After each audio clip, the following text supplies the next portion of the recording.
विष्णुपाद परमहंस परिव्राजकाचार्य अष्टोदर्शद श्री श्रीमदभय चरणारविंद भक्तिवेदांत स्वामी शिल प्रभुपाद की जय। ओम विष्णुपाद परमहंस परिव्राजकाचार्य अष्टोदर्शद श्री श्रीमद्भक्ति सिद्धांत सरस्वती गोस्वामी प्रभुपाद की जय। अनंत कोटि वैष्णव वृंद की जय। नामाचार्य श्रील हरिदास ठाकुर की जय। प्रेम से कहो श्री कृष्ण चैतन्य प्रभु नित्यानंद श्री अद्वैत गदाधर श्रीवासादि गौर भक्त वृंद की जय। श्री श्री राधा कृष्ण गोप गोपी गोप श्याम कुंड राधा कुंड गिरि गोवर्धन की जय। ब्रज भूमि श्री वृंदावन धाम की जय। नवद्वीप मायापुर धाम की जय। पुरुषोत्तम क्षेत्र श्री जगन्नाथपुरी धाम की जय। श्री द्वारिकापुरी धाम की जय। गंगा माई की जय। जमुना माई की जय। भक्ति देवी की जय। तुलसी देवी की जय। युग धर्म श्री हरिनाम संकीर्तन यज्ञ की श्रील प्रभुपाद दिव्य पुस्तक वितरण की जय। निताय गौर प्रेमानंदे। ओम नमो भगवते वासुदेवाय।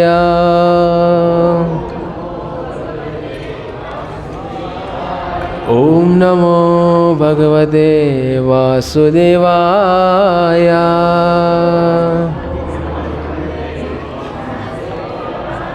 ओम नमो भगवते वासुदेवाय।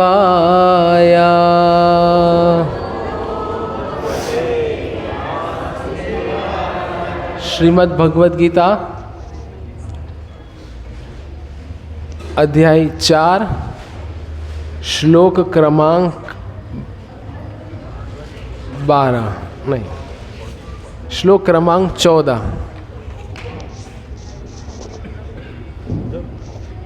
आवाज जरा વધારવો પડે। ना माम कर्माणि लिम्पते ना मे कर्मफले स्पृहा इति मां य अविजानाति कर्मभिः न स बध्यते। न मां कर्माणि लिम्पन्ति न मे कर्मफले स्पृहा इति मां योऽभिजानाति कर्मभिर्न स बध्यते। न मां कर्माणि लिम्पन्ति न मे कर्मफले स्पृहा इति मां योऽभिजानाति कर्मभिर्न स बध्यते। न मां कर्माणि लिम्पन्ति न मे कर्मफले स्पृहा इति मां योऽभिजानाति कर्मभिर्न स बध्यते।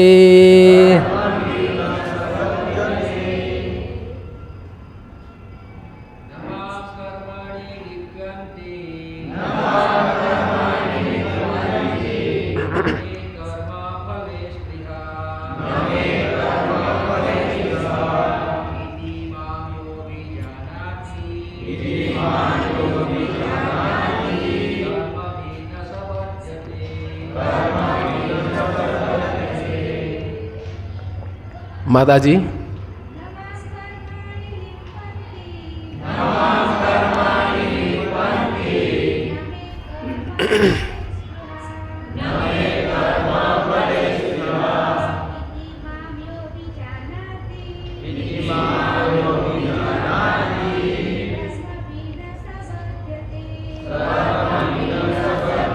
शब्द सार अनुवाद एवं तात्पर्य इस भक्ति वेदांत स्वामी श्रील प्रभुपाद जी के द्वारा इस्कॉन के संस्थापक आचार्य।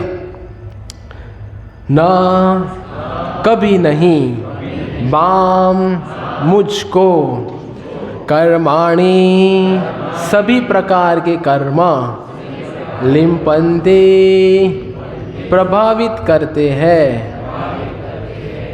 ना नहीं मैं मेरी कर्म फले सकाम कर्म में स्पृहा महत्वाकांक्षा इति इस प्रकार माम मुझको यह जो अभिजानाति जानता है कर्म भी ऐसे कर्म के फल से न कभी नहीं स वह बध्यते बंध पाता है।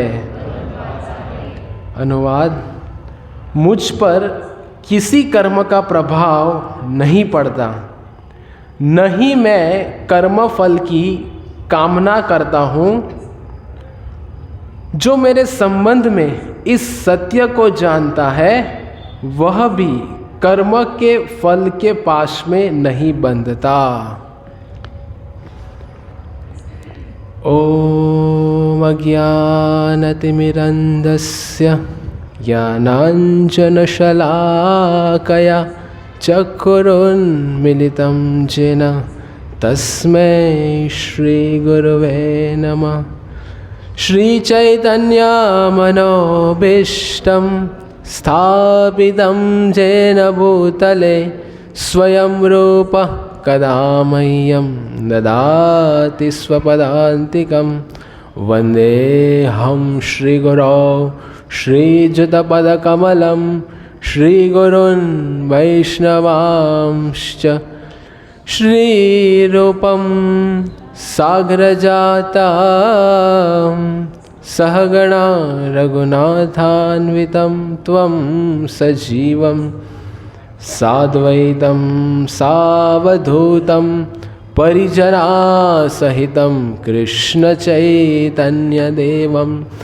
श्रीराधा कृष्णपादान्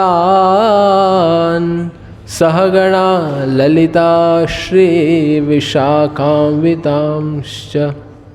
नमः ॐ विष्णुपादाय कृष्णप्रेष्ठाय भूतले श्रीमते भक्तिवेदान्तस्वामिन् इति नामिने। नमस्ते सारस्वते देवे गौरवाणी प्रचारिणे निर्विशेषशून्यवादी पाश्चात्यदेशतारिणे। जय श्री कृष्ण चैतन्य प्रभु नित्यानंद श्री अद्वैत गदाधर श्रीवासादि गौर भक्त वृंद। हरे कृष्ण कृष्ण कृष्ण हरे हरे, हरे राम राम राम हरे हरे। हरे कृष्ण कृष्ण कृष्ण हरे हरे, हरे राम राम राम हरे हरे। हरे कृष्ण कृष्ण कृष्ण हरे हरे, हरे राम राम राम हरे हरे। हरे कृष्णा। तो आप सभी का स्वागत है आज के प्रति शुक्रवार के भगवत गीता के इस सत्र में, जिधर हम अध्याय 4 के ऊपर चर्चा कर रहे हैं, जिसका शीर्षक है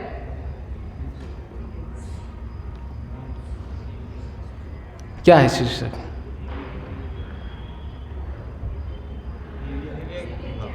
ये शीर्षक बोलने में इतना समय लग रहा है।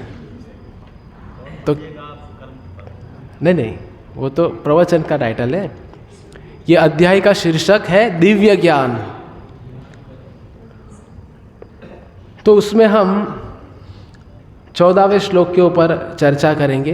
पिछली दफ़ा हमने जो श्लोक लिया था, चातुर्वर्णम मया सृष्टम गुण कर्म विभागश, जिसमें हमने चर्चा की थी वर्णाश्रम के बारे में, और उसी श्लोक के अंतर्गत हमने ये देखा था कि जो पूर्व में हमने श्लोक लिए वितराग भय क्रोध,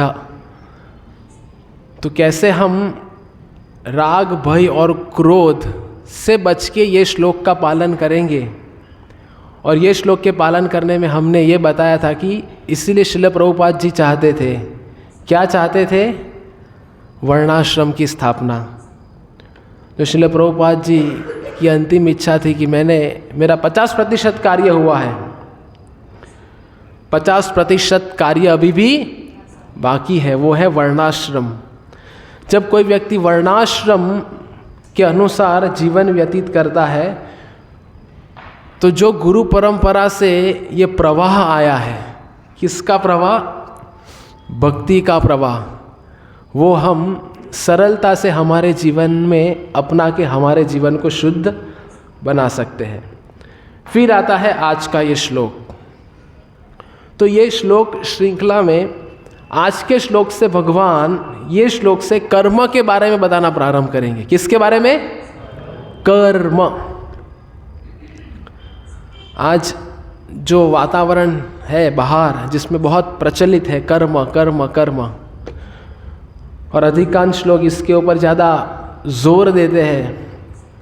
भगवान ने ही कहा है क्या? कर्म करते रहो, फल की इच्छा मत करो। तो आज का शीर्षक हमने क्या रखा है प्रवचन का?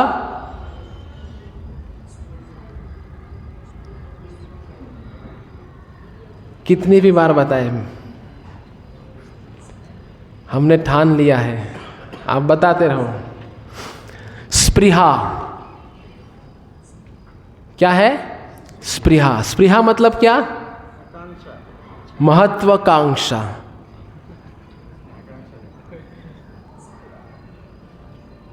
सब लोग जो बचपन से पल बढ़ रहे हैं, बचपन से क्या शिक्षा दी जा रही है? महत्वाकांक्षी बनो। तो आज हम देखेंगे कि कैसी महत्वाकांक्षा हमें करनी है। अलग अलग महत्वाकांक्षा होती है। एक धंधा, दूसरा धंधा, तीसरा धंधा, चौथा धंधा, एक जॉब, दूसरी job, night shift, first shift, second shift. ये सब करने का केंद्र बिंदु क्या है? क्या मिले मुझे? अपना सपना मनी मनी, ये मिल जाए। और हम भक्ति में आने के बाद तो खैर चतुर हो ही जाते हैं। तो हम कहते हैं बस जब तक जवानी का जोश है तब तक मैं क्यों कर रहा हूँ ये? ताकि 50 वर्ष के पश्चात अच्छे से भक्ति कर सकूँ। ये हम सोचते हैं ऐसा, पर ये माया का सबसे बड़ा क्या है? धोखा है। सबसे पहला प्रश्न तो यह है कि 50 वर्ष तक जी पाएंगे क्या? नहीं। तो फिर ऐसी महत्वाकांक्षा किस काम की? क्योंकि कोई भी चीज़ निश्चित नहीं है इस संसार में। हम कितना जी पाएंगे वो निश्चित नहीं है। और हम आयोजन बड़ा बड़ा भविष्य का करते हैं। तो प्रश्न यह है कि जो 50 वर्ष की आयु से अधिक है उनको पूछा जाए कि क्या आप कर रहे हो भक्ति? तो जवाब आएगा नहीं, अभी भी धन संचय में लगे हुए हैं। क्यों ऐसा है?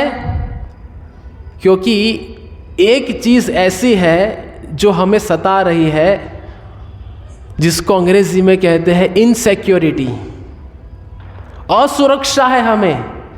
असुरक्षा क्यों है? क्योंकि पूर्ण निर्भर नहीं है भगवान कृष्ण पे, है ना। तो स्पृहा कर्म फल से कौन बचेगा? क्या कहना है आपका? प्रश्न आपके लिए, कौन कर्म फल से बच पाएगा? भगवान ने ही कह दिया है इस श्लोक के अनुवाद में बहुत सुंदर से। अगर हम ध्यान से पढ़ेंगे ये श्लोक का अनुवाद तो भगवान ने कह दिया है। कौन बच पाएगा? कोई बता सकता है? नहीं? अनुवाद पढ़िए ठीक से। मुझ पर भगवान कह रहे हैं। भगवान ने यह अध्याय के 90वें श्लोक में भी कहा है क्या? जन्म कर्म च मे दिव्यम एवं यो वेति तत्वतः त्यक्त्वा देहम पुनर्जन्म नैति मामेति सो अर्जुन। मेरा जन्म और कर्म कैसा है? दिव्य है।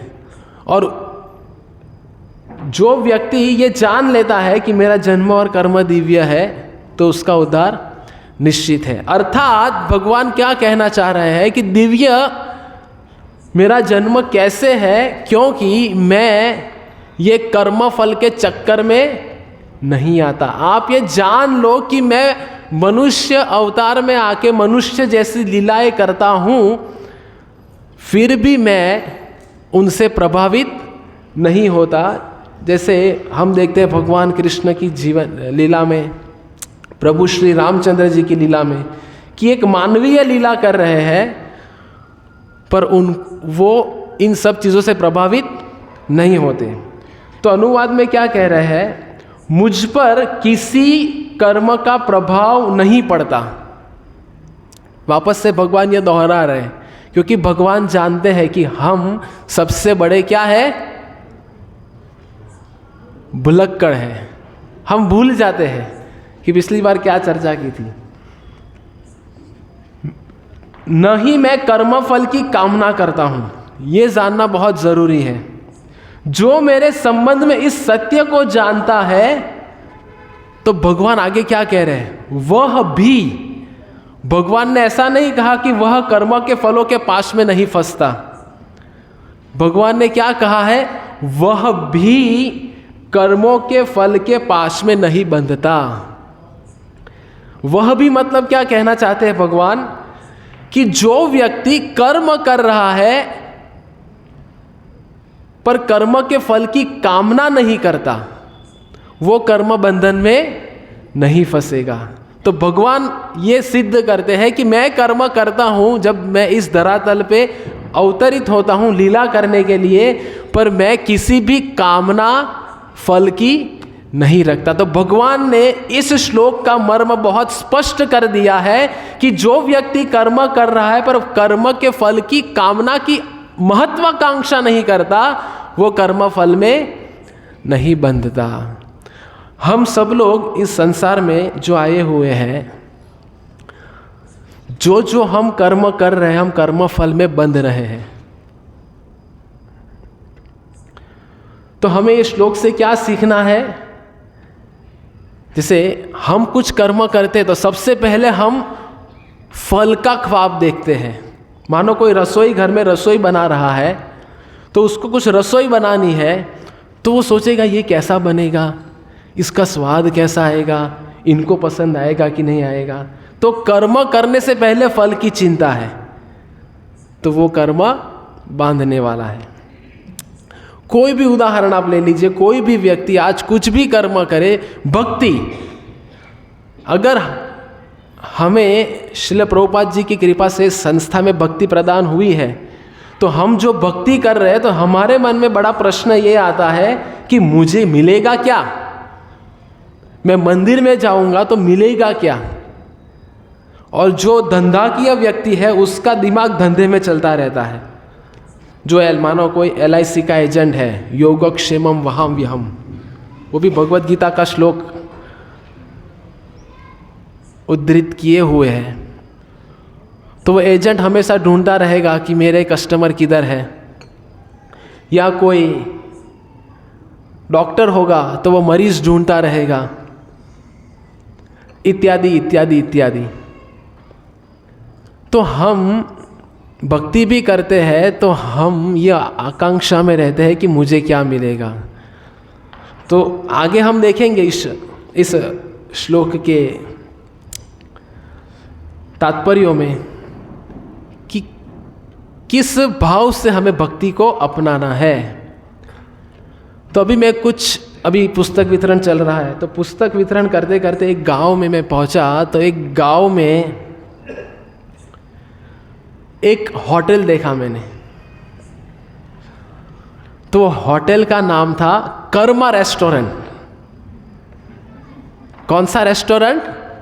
कर्मा रेस्टोरेंट। आजकल लोग अजीबो गरीब नाम रखते हैं।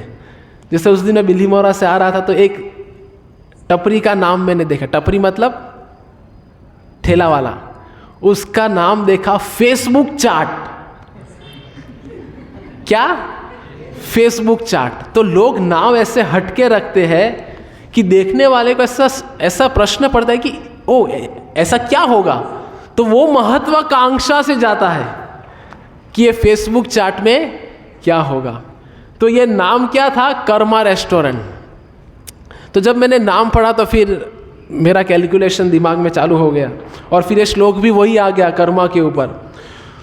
तो हम हमारे जन्म से लेके पूरे जीवन भर को हम एक कर्मा रेस्टोरेंट के साथ तुलना करेंगे।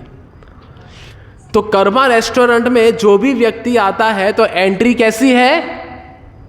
फ्री है, कोई चार्ज नहीं है। और आपको वेलकम करने के लिए आइए सर जी, आइए आइए, आपके लिए दरवाज़ा खोल देंगे वो लोग। आइए बैठिए, आपके लिए ही है। फिर लंबा सा मेनू कार्ड दे देंगे आपको। फिर आपका चयन शुरू हो जाता है। फिर वेटर थोड़ा झुका, ऐसा बताइए सर जी, बताइए हम आपको क्या परोसे। वैसे जब हम जन्म लेते हैं तो बहुत सारे लोग वेलकम करने के लिए तैयार हो जाते हैं, खुशी खुशी, बहुत बड़ी स्माइल को देते हुए। तो कर्मा रेस्टोरेंट में हमारा वेलकमिंग हो गया। फिर वैरायटीज़ मिलती है हमें बहुत सारी संसार में। फिर हम कर्म में लगते हैं। वो परोसता है, सर जी आपको क्या चाहिए। और नाम भी अजीबोगरीब रहते हैं रेस्टोरेंट में। वेज पहाड़ी, पहाड़ी पहाड़ पे से लाया है शायद। फिर अतरंगी चाट, सप्तरंगी मुखवास, जो भी। तो ऐसे ऐसे, और हम लोग मज़े से खा रहे हैं, आनंद आ रहा है। पर हम ये भूल गए हैं कि एक व्यक्ति रेस्टोरेंट में ऐसा है जो हमें नहीं देख रहा पर फिर भी हम पे नजर रखा हुआ है। कौन है वो? बिल लेने वाला। कौन? बिल लेने वाला। वो आपको नहीं जानता आप कौन से टेबल पे बैठे हो, आप कौन हो, आपने क्या ऑर्डर किया है, नहीं जानता वो। आप मजे ले रहे हो। पर एक व्यक्ति ऐसा है जो आपके पूरे कर्म का लेखा जोखा रख रहा है। हम वैसे इस भौतिक संसार में अनेक कर्म करते हैं और हमें लगता है कि मुझे तो कोई देखने वाला है ही नहीं। और हम कर्म पे कर्म, झोल पे झोल, गड़बड़ पे गड़बड़। जैसे एक रेस्टोरेंट में पुस्तक वितरण के लिए मैं गया था तो उसको लगा ये महाराज कुछ खाने आए होंगे, तो मुझे मेनू कार्ड दे दिया। और जैसा मैंने मेनू कार्ड देखा तो मेरी नज़र एक आइटम के ऊपर पड़ी, उसका नाम था पनीर गड़बड़। पनीर गड़बड़। तो समझ में आ जाता है कि खा के भी गड़बड़ होने वाली है। तो ऐसे हम कर्मा रेस्टोरेंट में आते हैं, मज़ा लेते हैं, और एक व्यक्ति पूरा हमारा लेखा जोखा रखता है, जो हमें जानता है और हमारी सब गतिविधियों पर नज़र रखते हुए वो कर्म के अनुसार हमें फल प्रदान करते हैं। तो ये स्पृहा जो शब्द का इस्तेमाल किया हुआ है, महत्वाकांक्षा। और भगवान कहे आगे विश्लेषण में कि कर्म करते हुए फल की आकांक्षा नहीं रखता, वो कभी कर्म फल से बद्ध नहीं होगा। तो हमारा ये प्रयास होना चाहिए कि हम भी ऐसे कुछ कर्म फल की आकांक्षा ना रखें, कर्म करते रहे। भक्तिमय कर्म की बात कर रहा हूँ मैं, भक्ति में हम लगे रहे। कई बार हम किसी अन्य को प्रसन्न करने के लिए भक्ति में आते हैं, हमारी अलग अलग ख्वाहिश रहती है, मेरा पारिवारिक समस्या ठीक हो जाए इत्यादि। वे सब बाई प्रोडक्ट्स है भक्ति की। अगर आप शुद्ध भक्ति में लगोगे तो ये अपने आप होने वाला है, इसके लिए प्रयत्न नहीं करना है। पर अधिकांश क्या होता है, हम हमारे जीवन को सेट करने में इतने लग जाते हैं, तो जब भौतिक जीवन हमारा अस्थाई होता है तो हमारी भक्ति भी अस्थाई होती है। तो हम भक्ति छोड़ देते हैं, भक्ति को गवा देते हैं, हमारा ध्यान नहीं रहता। पर हम ये कहते हैं कि अगर आपका आध्यात्मिक जीवन अगर स्थायी है तो भौतिक जीवन अपने आप स्थायी हो जाएगा। भौतिक जीवन को स्थायी करने का कोई प्रयत्न नहीं करना है। तस्यैव हेतो प्रयतेत कोविदो। जैसे दुख किसी व्यक्ति के जीवन में बिना मांगे मिल रहा है, कोई मांगता है दुख, कोई ऐसी इच्छा करता है रात को सोते समय कि हे मच्छर, मैं आपसे प्रार्थना करता हूं कि मैं जब सो जाऊंगा तो मुझे आके आप इतना काटना। कोई ऐसा करता है? फिर भी आके काटते हैं। आधि दैविक, आधि भौतिक, आधि आत्मिक, ये बिना मांगे मिलते हैं। तो जैसे वो बिना मांगे मिल रहे हैं, वैसे ही सुख भी बिना किसी प्रयत्नों से जो हमारे लिए निर्धारित है वो मिलेगा। पर हम क्या करते हैं, हमारे अधिकार क्षेत्र के बाहर जाके हम प्रयत्न करते हैं और हम फंस जाते हैं। जैसे हमने एक वार्ता हम भली भांति जानते हैं कि एक व्यक्ति ने अनाउंस कर दिया गांव में कि सुबह से लेकर शाम तक आप भागो भागो भागो भागो और भाग के वापस आपको शुरू के पॉइंट पे आना है। तो जितना आप भागे हो उतनी जमीन आपकी। समझ रहे हैं आप लोग? ऐसा अनाउंस कर दिया तो सब भाग रहे भाग रहे भाग रहे। अगर हमें भी अगर ऐसा अनाउंस कर दे तो बोलेंगे आपका कर्म इधर, आपके आकांक्षा भी इधर, सब कुछ इधर, मैं चला। तो एक व्यक्ति भाग रहा है भाग रहा है भाग रहा है भाग रहा है भाग रहा है, इतना स्पीड से भाग रहा है, इतना स्पीड से भाग रहा है कि सबसे ज्यादा जमीन में हड़प लूं, वापस से आ जाओ। ऐसा करते करते करते करते करते करते इतना भागता है कि सुबह दोपहर शाम का उसको भान नहीं रहता। जब भान होता है तो लगता है बहुत कम समय बाकी है। जब वापस लौटने का प्रयत्न करते आते आते इतना थक जाता है, इतना थक जाता है, इतनी मेहनत की, इतना भागा इतना भागा इतना भागा,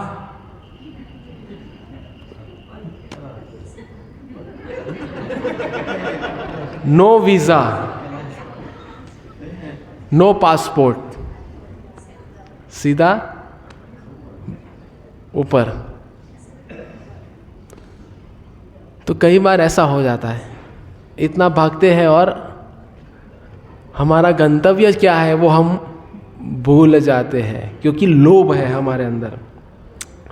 तो भगवान ने कह दिया है कि मेरा जन्म कर्म दिव्य है। तो भगवान का कर्म दिव्य क्यों है? 3 चीजों के ऊपर आधारित है वो। भगवान के कर्म 3 चीजों पे आधारित है, क्योंकि भगवान की सब लीला अलौकिक है, अद्भुत है और अचिंत्य है। ये आखिरी तक आपको ये सब मुद्दों को ध्यान में रखना पड़ेगा। आखिरी में प्रश्न उत्तर होने वाले हैं और उसके बाद ही प्रसाद मिलने वाला है। भगवान के कर्म दिव्य है। कैसे दिव्य है वो भी पता होना चाहिए ना। भगवान ने अगले 9वें श्लोक में बता दिया, जन्म कर्म च मे दिव्यम। तो कर्म दिव्य क्यों है और कैसे है? क्योंकि भगवान की लीला 3 स्तर पे है, अलौकिक, अद्भुत, अचिंत्य। अलौकिक कैसे है? क्योंकि भगवान की लीला इस लोक से परे है। जैसे ब्रह्म विमोहन लीला की भगवान ने, जो ब्रह्म विमोहन लीला में भगवान ने जो भूमिका निभाई, अलौकिक है। अभी उसके विश्लेषण में नहीं जाएंगे तो जन्माष्टमी आ जाएगी। अद्भुत है भगवान की लीलाएं, क्योंकि भगवान ऐसे कार्य करते हैं जो असंभव है, असंभव कार्य करते हैं। जैसे भगवान ने पूतना का वध किया, शक्टासुर का वध किया। फिर रामचंद्र जी की लीला में भगवान ने वो क्या संदू कैसा कि उसका नाम था, जो उल्टा लटका हुआ था। नहीं, त्रिशंकु नहीं, सप ऐसे नाम है। संदूक ऐसा कुछ तो है कि हाँ उल्टा तपस्या कर रहे थे, तो भगवान आया, देखा, सीधा उसका गला काट दिया। तो लोगों, ये अद्भुत कार्य है भक्तों के लिए। कोई तो नॉर्मल लोग सोच रहे भगवान ने ऐसा अन्याय किया, वो तो तपस्या ही कर रहा था ना, क्या गलत कर रहा था, थोड़ी करप्शन कर रहा था, थोड़ी जुआ दारू पी रहा था, तपस्या कर रहा था, फिर भी भगवान ने गला काट दिया। क्योंकि हम जो देखते हैं भगवान उनके परे देखते हैं। भगवान ने ये देखा कि इसकी तपस्या करने का उद्देश्य क्या है। उद्देश्य ये था कि मैं इसे सिद्धि हासिल कर लूं और सिद्धि हासिल करके मैं पूरे समाज में उत्पात मचा दूं। तो भगवान ने पहले ही इसका पोस्टमार्टम कर दिया। No FIR, no arrest, no talk, फैसला ऑन द स्पॉट, बिना देखे। तो ऐसे है भगवान की अद्भुत लीला है। और अचिंत्य, अचिंत्य क्यों है? क्योंकि भगवान ऐसी लीला करते हैं जो 3 स्तर पे आधारित है। देखो, भगवान के दिव्य कर्म 3 स्तर पे आधारित है, अलौकिक, अद्भुत और अचिंत्य। अचिंत्य और 3 स्तर पे आधारित है। कौन से 3 स्तर है वो? क्योंकि भगवान की ऐसी लीला हमें कर्म बंधन से मुक्त कर देती है। क्यों? कैसे?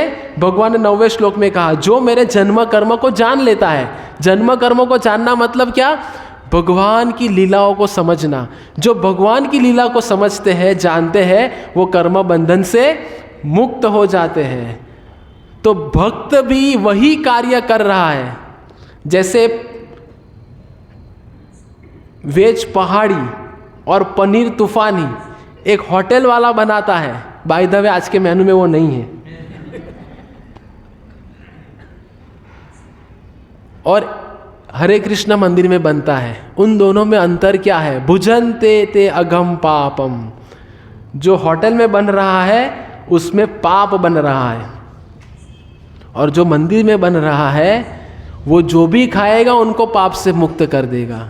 यज्ञ शिष्टा शिनाशंतो मुच्यन्ते सर्वकिल विषे। भगवान का प्रसाद है वो, तो वो पाप नष्ट कर देता है। तो जब भगवान की लीला समझते हैं वो कर्मों से मुक्ति पा लेते, इसीलिए वो अचिंत्य है। और भगवान के ऐसे कर्म हमें ये प्रदर्शित करते हैं कि भगवान इंडिपेंडेंट है, स्वतंत्र है। भगवान कैसे है?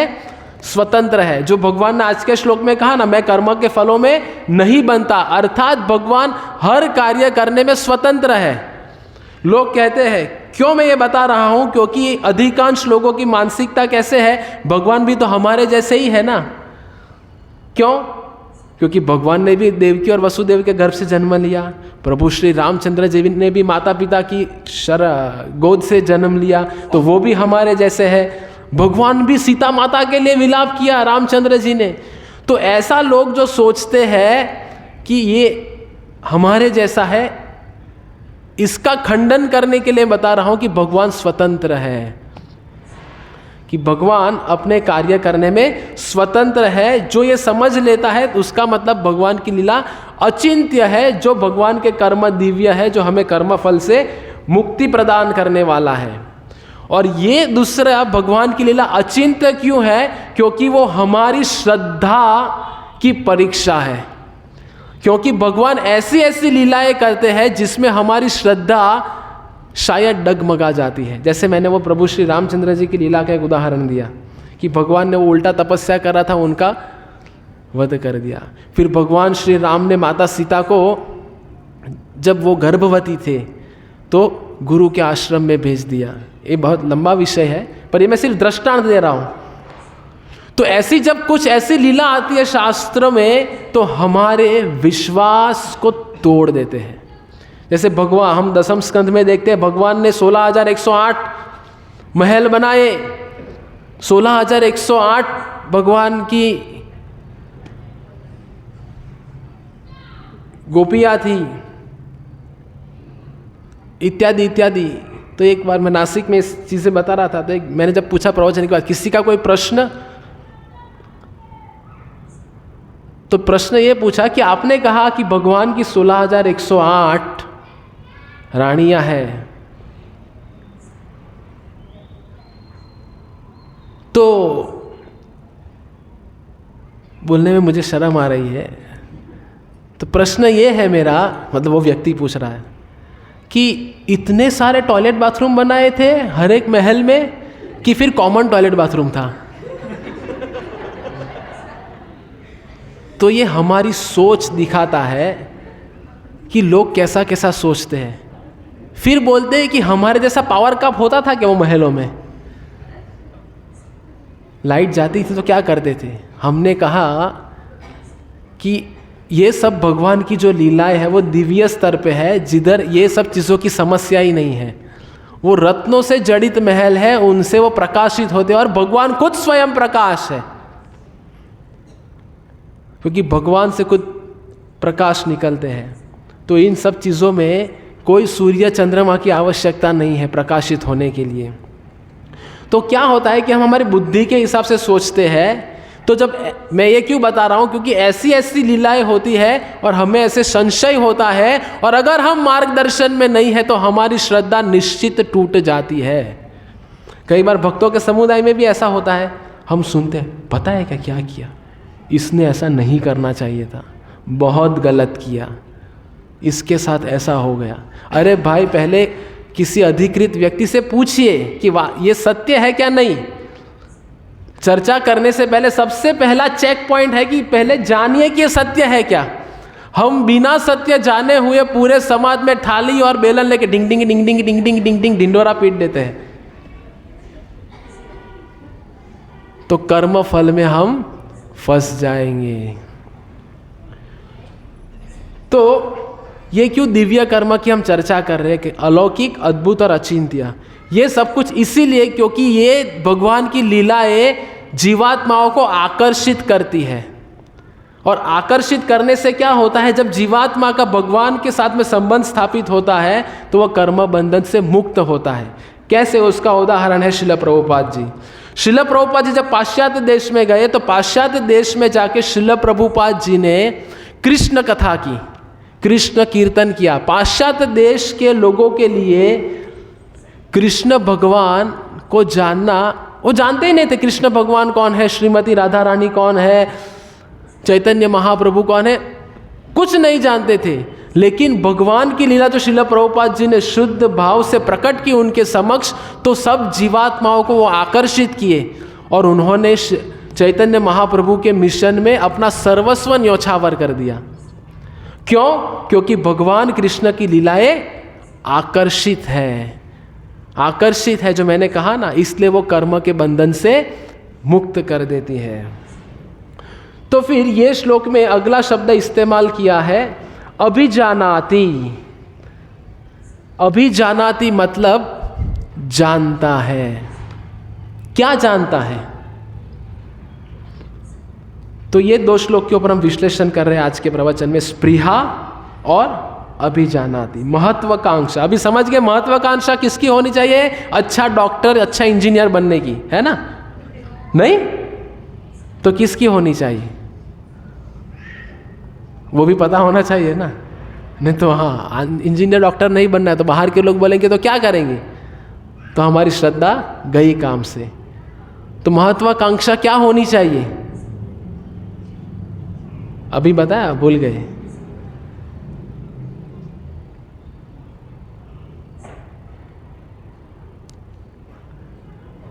कितना प्रसाद खाया आज तक। हम कहते हैं ददामि बुद्धि योगम तम ये न माम उपयंती थी। तो कैसे लोगों को फिर भगवान बुद्धि देते हैं? तो फिर 12वें या 13वें श्लोक में ये अथामाम प्रपद्यन्ते, ये श्लोक में भगवान कहते हैं इच्छा, आप जितनी इच्छा से मेरी ओर शरणागत होते हो उतनी हद में मैं आपसे आदान प्रदान करता हूं। तो इसके बीच में एक चीज है, वो है हमारा अधिकार। कई बार हम बिना अधिकार के हमारी गाड़ी चलती रहती है। कैसे? एक उदाहरण से समझाऊंगा। कोई व्यक्ति इसमें से सोचेगा कि बंबई में जाता है, बड़े बड़े स्काई स्केपर्स बिल्डिंग को देखता है तो सोचता है चलो मैं जाके एक बार अनुभव लेता हूं। तो जाता है 100वीं मंजिल पे, कितनी?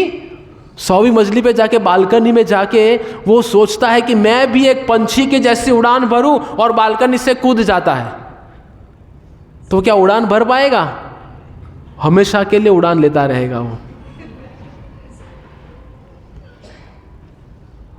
क्यों ऐसा हुआ?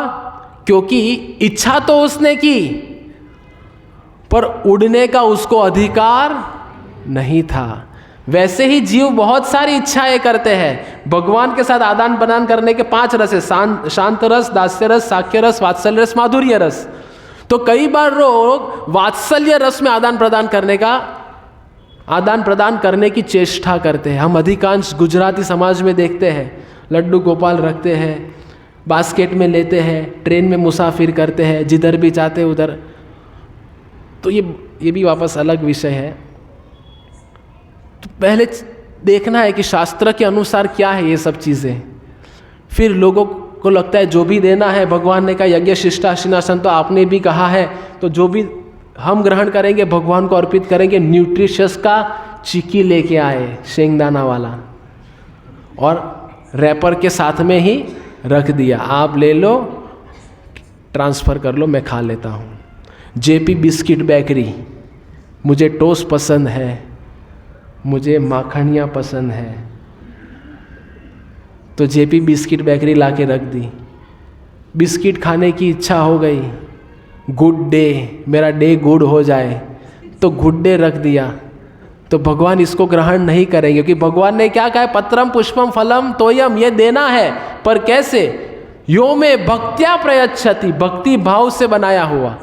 भगवान ने ये, तो कई बार लोग पीछे का भूल जाते, आगे का ही याद रखते हैं, तो इसलिए पूरा समझना चाहिए। तो हम ये बता रहे थे अभिजानाति। अभिजानाति मतलब क्या? कि भगवान कृष्ण और हम जीवात्मा के संबंध को पुनः जानना। क्यों ऐसा कहा गया है, जानना और पुनः जानना? क्योंकि हम भूल चुके हैं ये संबंध को।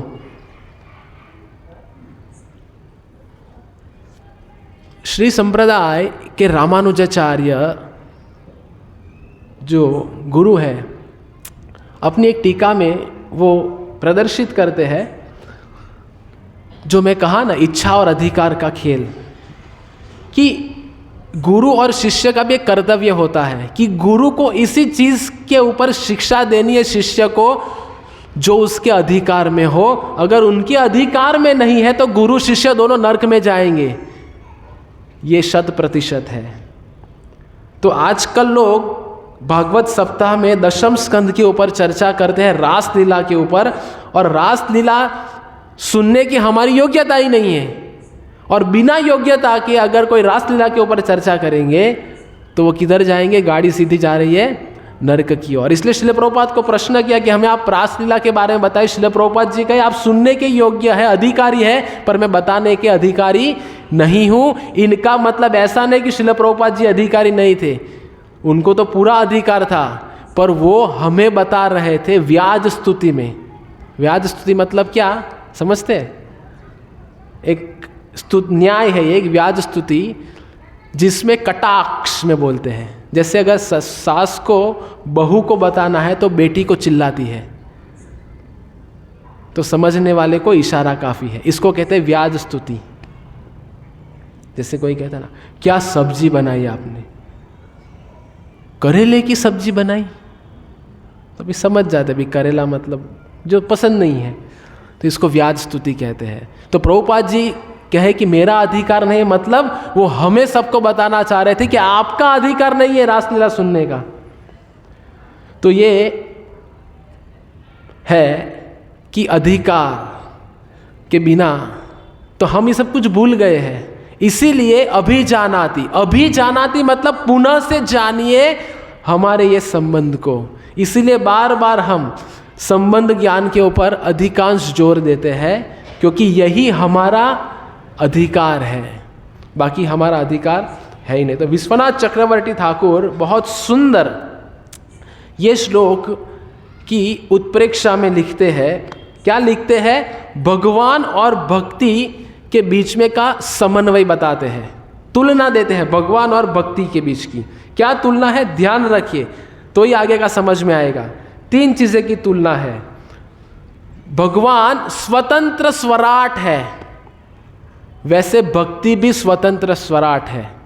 भगवान और भक्ति के बीच में समानता दिखा रहे हैं। भगवान कैसे है? स्वतंत्र स्वराट, वैसे भक्ति भी स्वतंत्र स्वराट है। फिर भगवान है स्वयं प्रकाश, जो हमने इसके पूर्व में चर्चा की। भगवान है स्वयं प्रकाश, वैसे भक्ति भी है स्वयं प्रकाश। और तीसरा बताते हैं, भगवान है सच्चिद आनंद, वैसे भक्ति भी है सच्चित आनंद। तो प्रश्न ये है, ये तीन चीज समझ में आई? स्वतंत्र स्वराट, स्वयं प्रकाश, सच्चिदानंद।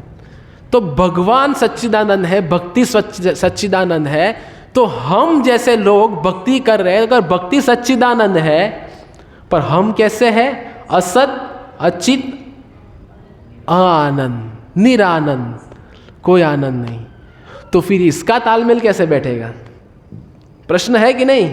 तो विश्वनाथ चक्रवर्ती ठाकुर यही प्रश्न कर रहे हैं कि भगवान और भक्ति में अगर ये समानता आप दे रहे हो, तो हम तो वो स्तर पे है नहीं। तो फिर ये तर्क को कैसे समझे? अभिजानाति, पुनः से जानिए। कैसे पुनः जानना ये संबंध को? तो उसमें बता रहे हैं कि ये संभव है शुद्ध कृष्ण भक्ति के द्वारा। नित्य सिद्ध कृष्ण प्रेम साध्य कबु नय, श्रवणादि शुद्ध चित्ते करये उदय। नित्य सिद्ध कृष्ण प्रेम, हर एक जीव के अंदर कृष्ण प्रेम है। जब लोग आते हैं बड़ी संख्या में, तो कितने सारे लोग कथा को सुनते हैं, पर सबके अंदर कृष्ण भक्ति जागृत होती है? नहीं होती। पर कैसे सुनना है? शुद्ध चित्त से। बारिश का पानी सब जगह गिरता है, पर कुछ ही जगह पे फसल हष्ट पुष्ट होती है, क्योंकि भूमि वैसे है। तो हमें सबसे पहले कृष्ण भक्ति, कृष्ण कथा, हरि नाम, हरे कृष्ण कृष्ण कृष्ण हरे हरे, हरे राम राम राम हरे हरे। कितनी बार करते हैं, श्रवण करते हैं। तो ये कर करके हमें हमारे चित्त को शुद्ध करना है, तब जाके कृष्ण भक्ति उदय होगी। तो शुद्ध कृष्ण भक्ति से क्या प्रदान होगा? सबसे पहले तो भगवान अपने आप को रिवील करेंगे। रिवील मतलब क्या बोल सकते हैं हिंदी में? रिवील, अनुभव करवाएंगे। भगवान अनुभव करवाएंगे। और शुद्ध कृष्ण भक्ति भगवान कृष्ण को आनंद प्रदान करने वाली है। कर्म मिश्रित भक्ति नहीं कि मैं गरीबों को खिलाऊं, ये भी भक्ति है। मैं नोटबुक पेंसिल बांटूं, वो भी भक्ति है। मैं अस्पताल खोलूं, वो भी भक्ति है। मरीजों को ठीक करूं, वो भी भक्ति है। ब्लड डोनेट करूं, वो भी भक्ति है। ये कर्म मिश्रित है सब कुछ चीज़ें। तो ऐसा भगवान पसंद नहीं करते, कर्म मिश्रित। शुद्ध कृष्ण प्रेम, शुद्ध कृष्ण भक्ति। इसीलिए श्रील प्रभुपाद जी का जो ये आंदोलन है, शुद्ध भक्ति का आंदोलन है। इसीलिए श्रील प्रभुपाद जी ने इसका नाम भक्ति रसामृत सिंधु में कहते हैं प्योर डिवोशनल सर्विस। इसका नाम क्या दिया है? PDS, प्योर डिवोशनल सर्विस, शुद्ध कृष्ण सेवा, प्योर डिवोशनल सर्विस, शुद्ध कृष्ण भक्ति। तो शुद्ध क्यों बताया? क्योंकि पता है भविष्य में सब मिश्रित हो जाएगा, इसलिए शुद्ध कृष्ण भक्ति। तो ठीक है, ये शुद्ध भक्ति भगवान का क्या कह रहा थे वो? मैं क्या बताया? शुद्ध कृष्ण भक्ति अगर हासिल करना, तो शुद्ध कृष्ण भक्ति भगवान को आनंद प्रदान करने वाली, भगवान का अनुभव करवाने वाली है। तो प्रश्न ये है कि अभी तक हमें अनुभव हुआ है? नहीं। क्या हमें ऐसी अनुभूति हुई कि हम भगवान को आनंद प्रदान कर रहे हैं? नहीं। तो फिर ये प्रश्न उठना चाहिए। अगर हमारे मन में नहीं हो रहा है, इसलिए प्रश्न भी मैं ही बता रहा हूँ और जवाब भी मैं ही बता रहा हूँ। तो ये शुद्ध कृष्ण भक्ति मिलेगी कैसे? होता है ना प्रश्न। हम सब लोग जो आंदोलन में जुड़े हैं, कितने वर्षों से प्रयत्न कर रहे हैं, सब कुछ लगे हुए, तो मिलेगी कैसे? कैसे मिलेगी? कोई बता सकता है?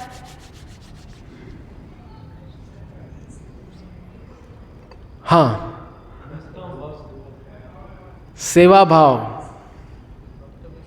देखो मैंने पहले ही बताया, भक्ति कैसी स्वतंत्र है।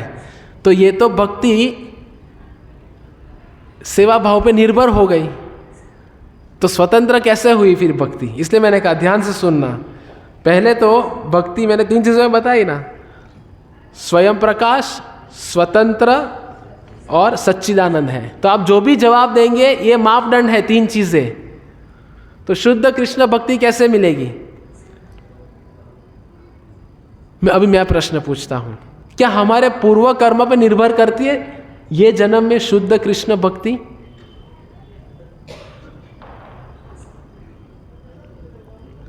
कुछ लोग हाँ कह रहे हैं। नहीं, मैं नहीं कह रहा हूं, श्रील विश्वनाथ चक्रवर्ती पाद कह रहे हैं कि वो हमारे पूर्व कर्म पे भी आधारित नहीं। अगर पूर्व कर्म पे निर्भर होती तो भक्ति फिर स्वतंत्र कैसे हुई?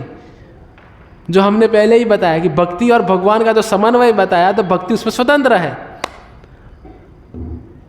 तो पूर्व कर्म पे भी आधारित नहीं है। तो फिर कैसे है? बहुत सुंदर है इसका जवाब।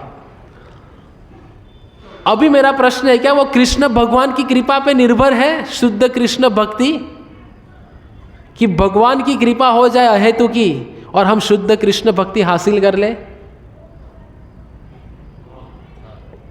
हाँ, विश्वनाथ चक्रवर्ती ठाकुर कहते हैं ना, क्योंकि अगर भगवान कृष्ण की कृपा पे निर्भर है तो वो भी भक्ति स्वतंत्र कैसे हुई? भक्ति तो स्वतंत्र है। तो अगर कृष्ण कृपा नहीं है, हमारे पूर्व कर्म नहीं है, तो फिर क्या है? तो फिर विश्वनाथ चक्रवर्ती ठाकुर कहते हैं कि भगवान अपने ऐसे शुद्ध भक्त को ऐसा अधिकार प्रदान करते हैं जैसे श्रील प्रभुपाद जी, जो बद्ध जीवात्माओं को बिना किसी क्या कहते हैं वो क्राइटेरिया को क्या कहते हैं, बिना किसी नहीं एक शब्द है वो, बिना किसी लायकात के, हमारी किसी की भी लायकात नहीं थी।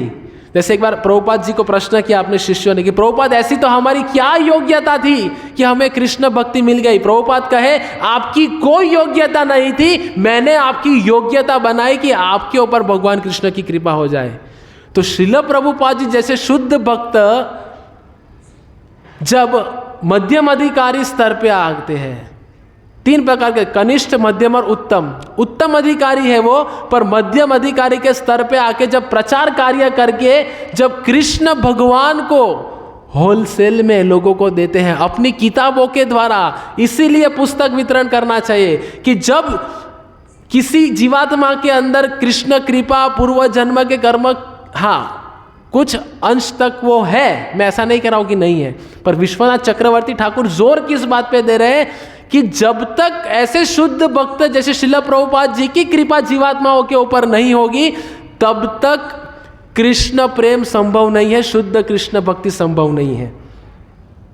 तो ऐसे श्रील प्रभुपाद जी हमारे जो इस भौतिक संसार में भगवान की योजना से आए, ग्रंथ लिखे और ये ग्रंथ का वितरण किया ताकि हम कर्मफल की महत्वाकांक्षा ना करें। क्योंकि ग्रंथ वितरण का उद्देश्य क्या है? स्कोर बढ़ाना नहीं है, मेरा इतना स्कोर हो गया, ये स्पर्धा करने के लिए नहीं है। किताब किसके लिए बांटना है कि जीवात्मा जब ये किताब को पढ़ेगा तो वो समझेंगे कि मेरा जीवन किसके लिए है, मेरा जीवन का उद्देश्य क्या है। तो ये समझने के लिए एक न्याय आता है नीति शास्त्र में, जिसका नाम है अर्थपत्ति न्याय। अर्थपत्ति न्याय मतलब क्या, ये समझा के हम विराम देंगे इस प्रवचन को। अर्थपत्ति न्याय मतलब, एक उदाहरण से समझाऊंगा। एक व्यक्ति था, वो व्यक्ति दिन में कुछ नहीं खाता था, दिन में कुछ नहीं खाता। विश्वनाथ चक्रवर्ती ठाकुर उदाहरण देते हैं, कुछ नहीं खाता था, फिर भी उसका वजन बढ़ रहा था। अभी आप बताएं कैसे? कुछ नहीं खा रहा था दिन में, फिर भी वजन बढ़ रहा है।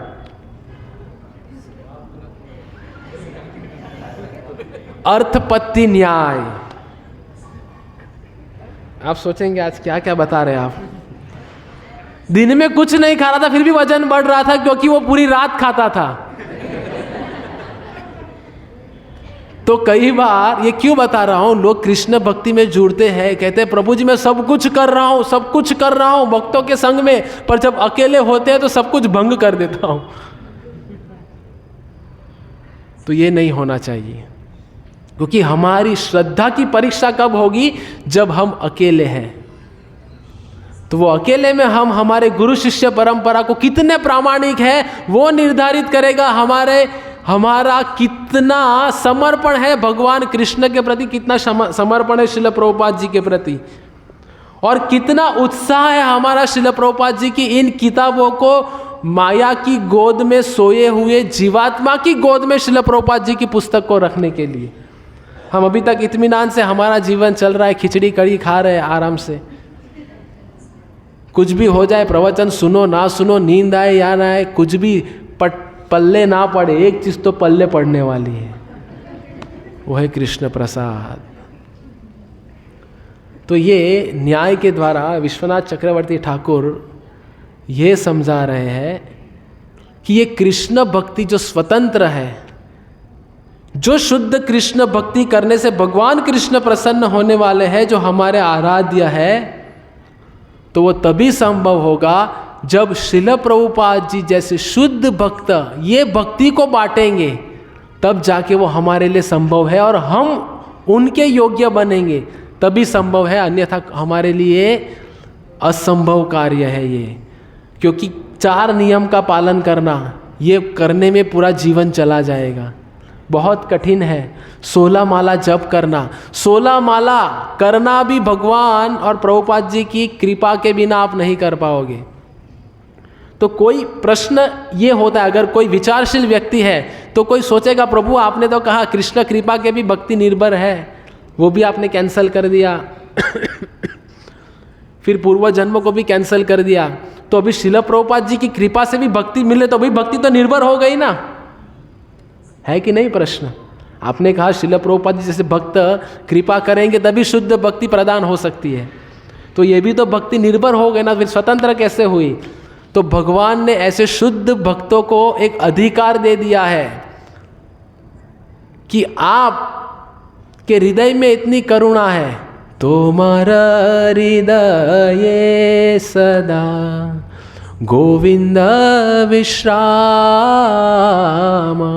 शुद्ध भक्तों का जो हृदय है वो गोविंद का विश्राम स्थान है, और जो शुद्ध भक्त का हृदय गोविंद का विश्राम स्थान है वो हरेक जीवात्माओं को कृष्ण दे सकते हैं।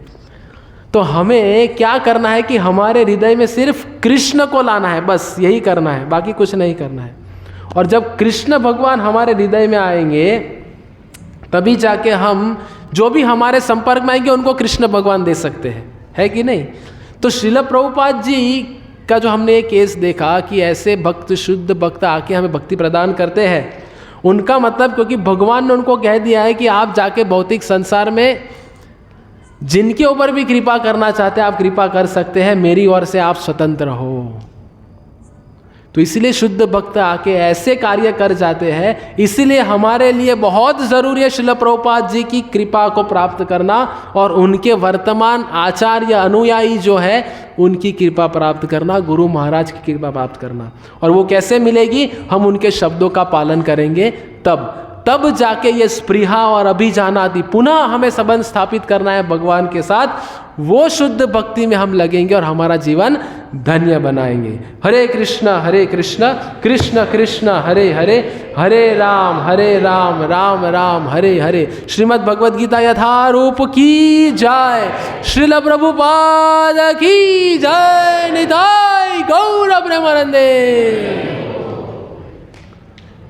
तो सब लोग पुस्तक वितरण में आइए रविवार को श्रील प्रभुपाद जी की कृपा प्राप्त करने के लिए। हरे कृष्णा।